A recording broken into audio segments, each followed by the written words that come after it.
इस बार भारत ने संयुक्त राष्ट्र महासभा में अफ़गानिस्तान के लिए अपनी राय रखी है। 193 सदस्य देशों की संयुक्त राष्ट्र महासभा विषय था सिचुएशन इन अफ़गानिस्तान। इस प्रस्ताव को पारित करने के लिए इसके पक्ष और भारत समेत 12 देशों ने भारत इस प्रस्ताव के भारत का मानना था कि यह बहुत इसके लिए वैश्विक स्तर पर एक नए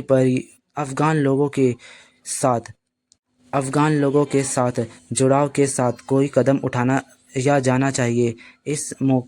इस मौके पर भारत ने अफ़गानिस्तान में चल रहे अपने काम के बारे में बताया और यह भी बताया कि वह मतदान के पक्ष में क्यों नहीं है।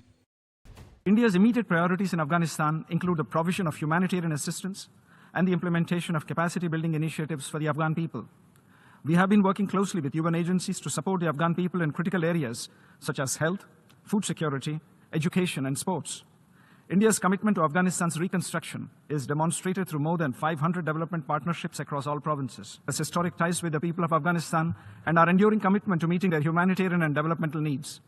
While we remain committed to continued engagement with all relevant stakeholders and broadly support the international community's efforts towards a stable, peaceful, and prosperous Afghanistan, India has decided to abstain on this resolution. इतना ही नहीं, भारत ने UN मंच पर खुलकर कहा है कि अंतर्राष्ट्रीय समुदाय को भी यह सुनिश्चित करना चाहिए कि ऐसे हालात में अफ़गानिस्तान की ज़मीन का दोहन ना हो। एक तरफ भारत लगातार अफ़गानिस्तान की मदद कर रहा है और संयुक्त राष्ट्र के साथ मिलकर 500 परियोजनाओं पर काम कर रहा है। इसके अलावा भारत इस बात पर भी जोर दे रहा है कि यह सुनिश्चित किया जाए कि अफ़गानिस्तान की ज़मीन का इस्तेमाल आतंकवादी गतिविधियों के लिए ना होने पाए। इसके लिए भारत ने लश्कर-ए-तैयबा समेत कई अहम आतंकवादी संगठनों का खुलकर नाम लिया है।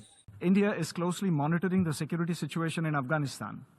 The international community must direct its coordinated efforts towards ensuring that entities and individuals designated by the UN Security Council, the Al-Qaeda and their affiliates, ISIL and their affiliates, including Lashkar-e-Taiba and Jaish-e-Mohammed, along with their regional sponsors who facilitate their operations, no longer exploit Afghan territory for terrorist activity. Bharat ने अब अफ़गानिस्तान के प्रति अपना रुख बदल दिया है। भारत अफ़गानिस्तान के लोगों के लिए लगातार काम कर रहा है। इसके साथ ही वह अफ़गानिस्तान की अंतरिम तालिबान सरकार के साथ बातचीत में भी जुटा हुआ है ताकि अफ़गानिस्तान के लोगों की भलाई सुनिश्चित की जा सके। तालिबान सरकार भी भारत के इस बदले हुए रुख से काफ़ी उत्साहित है।